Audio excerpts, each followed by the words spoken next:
Good morning, everyone. So, in last lecture, we have discussed about the cell membrane, nucleus. Now, today we have to discuss about the cell wall. So, you have learned earlier that the cell membrane gives the shape to the cell. Cell membrane जो है, it is the outermost layer of the cell. Cell membrane exactly क्या है? तो cell का सबसे बाहर का layer. In addition to the cell membrane, there is an outer thick layer in cell of plants called cell wall. Plant cell के अंदर cell membrane के साथ साथ उसके बाहर एक और लेयर होता है जिसको कहा जाता है दोस्तों cell wall. It is present only into the plant cell. This additional layer surrounding the cell membrane is required by plants for protection. तो ये जो बाहर की तरफ का जो लेयर है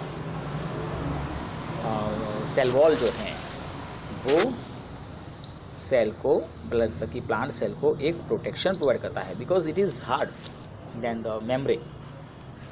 plant cells need protection against variation in temperature, high wind speed, atmospheric moisture et cetera etcetera.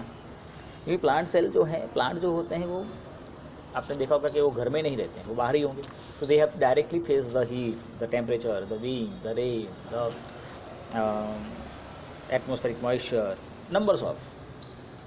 That's why they have the cell wall which can protect the cell.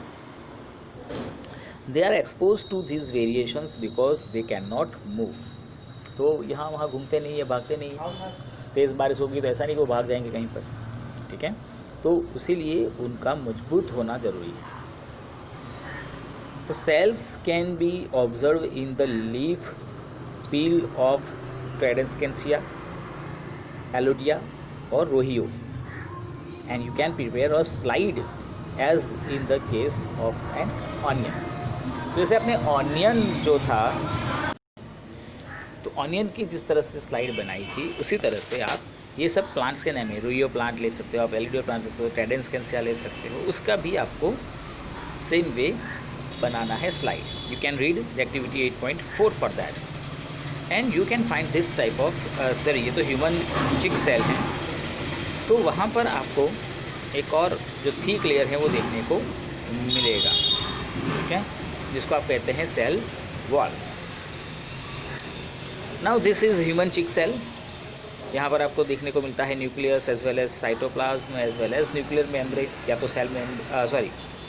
Nuclear membrane and cell membrane. But you can not find the cell wall here. यहाँ पर आपको wall देखने को नहीं मिलेगी because it is a animal cell. Animal cell और plant cell का ये मेन डिफरेंस है. एनिमल सेल के अंदर सेल वॉल प्रेजेंट नहीं होती है जबकि प्लांट सेल में वो होती है. सो नाउ साइटोप्लाज्म, तो it is the jelly like substance present between the cell membrane and the nucleus. तो अगर आप यहाँ पर देखो, अगर इस कलरफुल पार्ट में जो डार्क ब्लू कलर हैं वो है अपना न्यूक्लियस. उस न्यूक्लियस के आसपास जो आपको लाइट ब्लू कलर जैसा कलर दिखता है, साइन जैसा कलर दिखता है, वो है साइटोप्लाज्म, ठीक है, which is jelly like substance.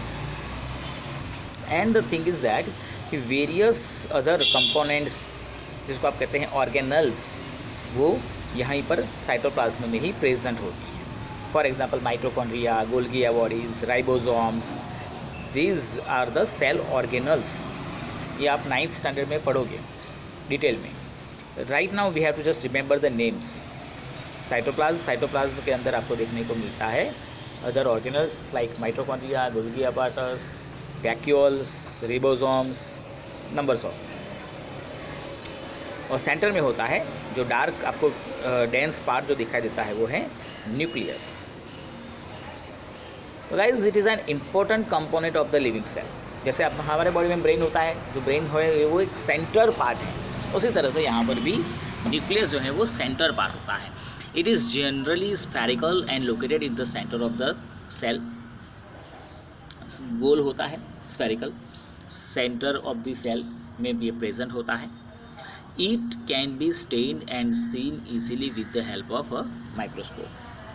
तो आप जब माइक्रोस्कोप से देखोगे तो ये आपको इजीली